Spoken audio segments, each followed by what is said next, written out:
If you're gonna do it, fam. So it's been over 2 years where many Top Boy fans have been questioning the fate of Dris. Did Sully kill him or did he let him live? And many opinions were split based on Sully knowing that he was a father to a baby girl, just like Sully was, and where this supposed kill was off screen, where we never had a body drop. But in this video, we're gonna run through the aftermath and just episode 1 of season 4 of Top Boy. So this is a spoiler warning if you're not caught up with the latest. So with that being said, in Top Boy season 4 episode 1, it was finally confirmed that Dris was killed by Sully. And not just killed, but Sully shot him 20 times. And it really does show you this game is brutal and unforgiving. Now we saw Sully revisiting the scene at the top of the roof and really thinking about what he did.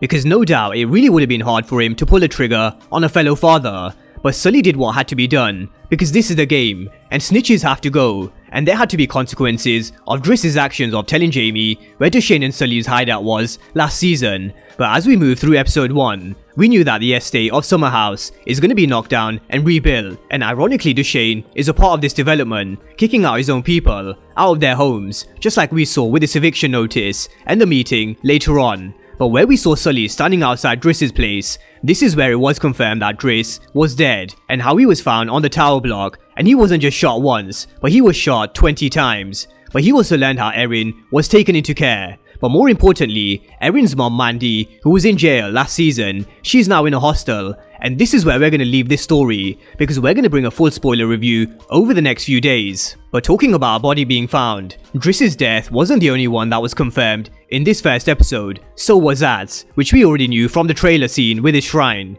But Ad's death was rough, because he was someone who tried to step up last season and help his mom, and that's why he entered the game with Jaq.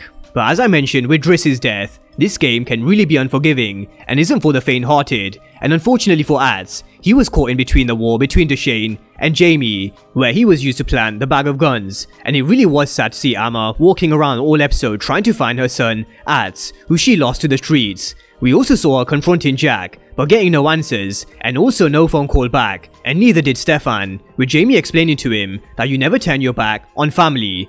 But as we finish with Ads's body in the skip, as I mentioned before, this is the game and there will always be consequences to it. So with that being said, this is where we're going to leave the first review of Top Boy Season 4, because I will be bringing you guys full spoiler reviews from the events of the season over the coming days, giving you a chance to catch up. So if you're new to the channel and you haven't done so already, then remember to smash the subscribe button if you want to see everything Top Boy, as well as Power Universe related.